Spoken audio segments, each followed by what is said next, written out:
Hello, and welcome to Tonal Diversions. I'm your host, Lori Archer Sutherland, and this is my journey as a multifaceted musician. I'm a composer, clarinetist, and more who is navigating the world of classical music, and I'd love to share my adventures with you.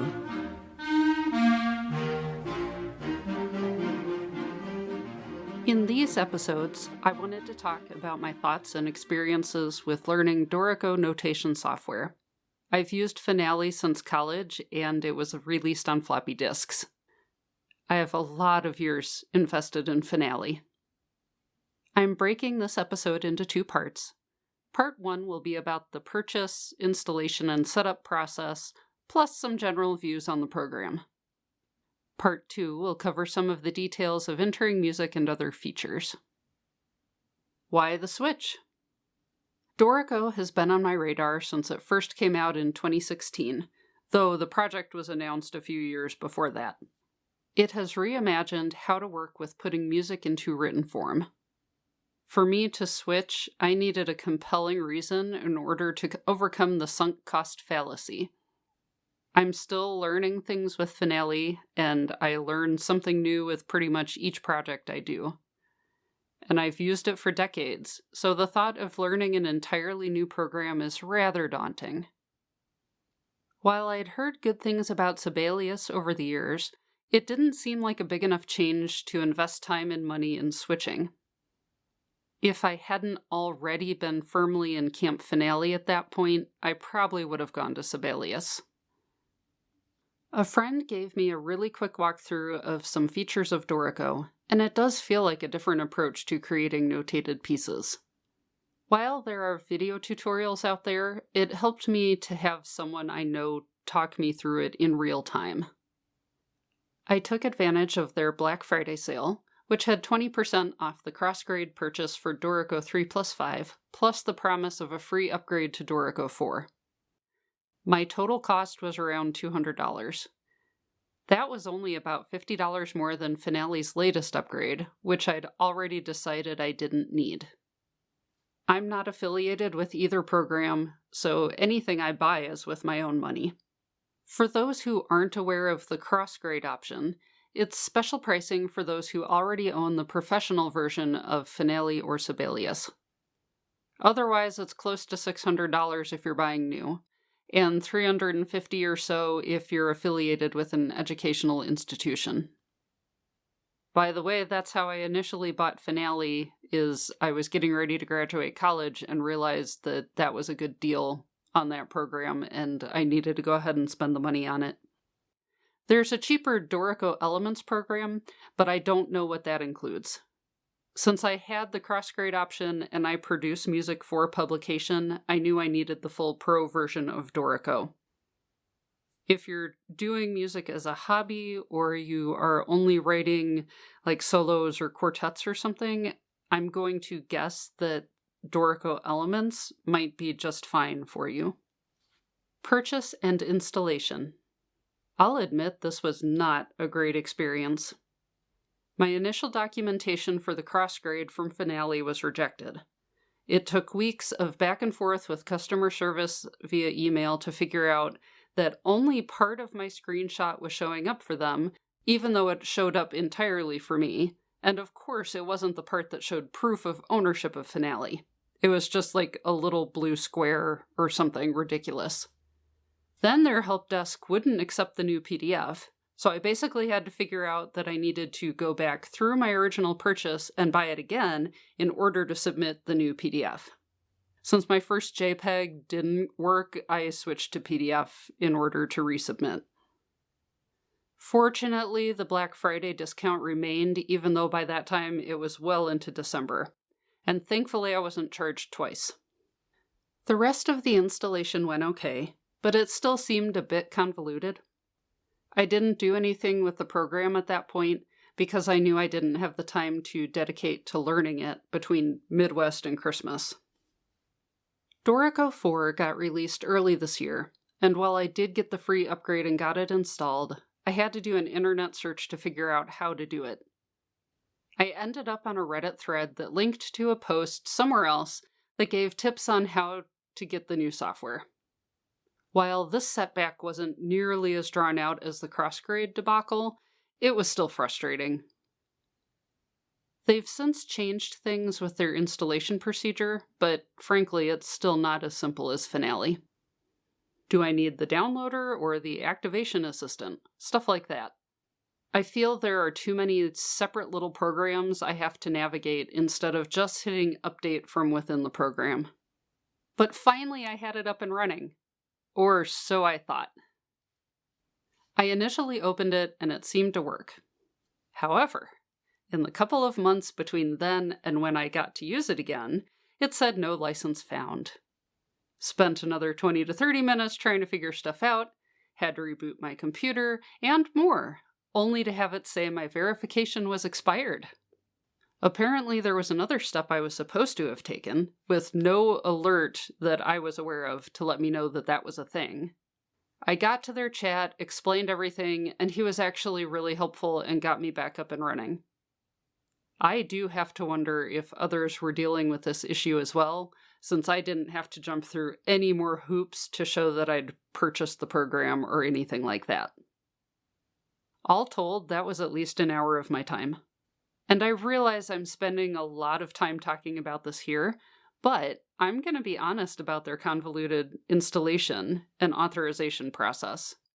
It was extremely frustrating, and I consider myself fairly competent when it comes to computer stuff.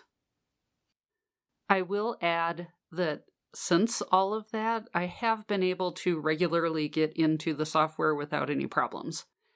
I also upgraded to 4.1 and 4.2 with relatively little fuss. I think it still might be just a touch easier in Finale, but I didn't have any of the headaches that I just talked about. Setup and use. I was finally in and able to start a project. Yay! There are a number of templates to use, and I'll admit it took me longer than I really want to acknowledge to find the empty one so I could create my own. The selection of templates is limited, but since you can save your own, I'm really not too worried about that. At that point, you can choose your key and time signatures, and there's an option to be able to reuse those within the piece. That's a great idea, and it should speed up input in certain pieces. You can also do without either of those things, which is a bonus point for Dorico. I love that it allows for no time signature, because that's great for creating exercises or just sketching things out, or I'm sure some other uses that I am not even thinking of. In Finale, you're pretty much locked into choosing a time signature, which may or may not really be what you want. Instruments were chosen after choosing the key and time signatures. There were different options for transposition and display, and I need to dig deeper into that to see what exactly the options were. There's also a concept of player. I don't know how much I'll need to use that because of the type of music I write, but it seems like it would be really helpful for stuff like Broadway books, where one player plays multiple instruments. You can also add template instrumentation via the buttons below the player's box. I personally like that there's a clarinet choir option, of course. Dorico introduces flows, which are discrete sections of music, like movements or songs within a show, stuff like that. This looks like something that's going to be very helpful. With Finale, you either have everything stuck in one file and have to do some interesting formatting to create movements, or you have each movement in a separate file which presents its own set of issues.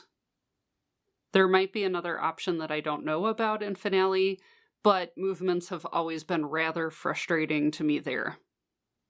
I recommend watching the tutorials, and there's a Learn tab on the home screen which was really helpful. I'm sure I'll have to watch some of these multiple times for things to sink in. I wish more of the icons had hover text, as I'm still learning what icon stands for what function.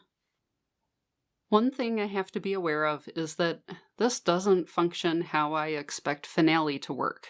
It seems like an obvious thing to say, but it's something I do have to remind myself. Some things are pretty similar, because if it works, why change it? But there's so much that's different. I know I'll get shortcut keys mixed up for a while until I'm just more familiar with how Dorico works.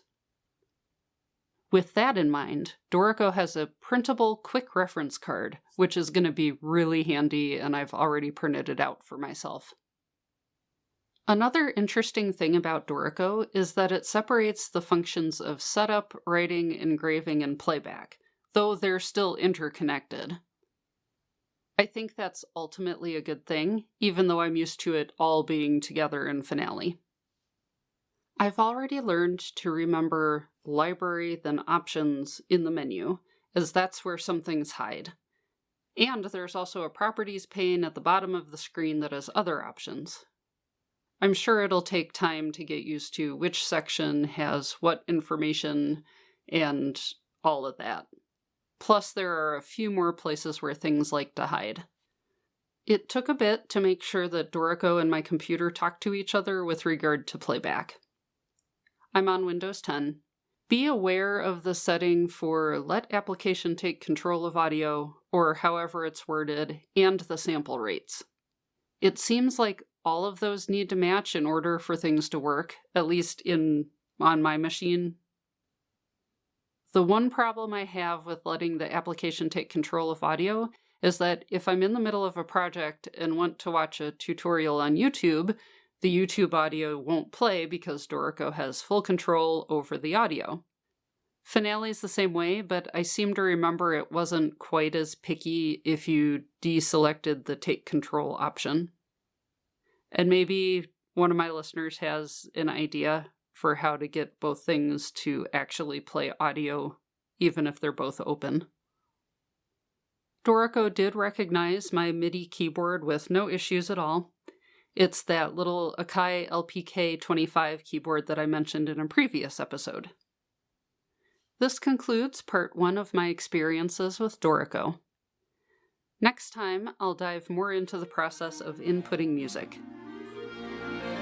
Thank you for listening to Tonal Diversions. Subscribe wherever podcasts are found and share with a friend. Until next time.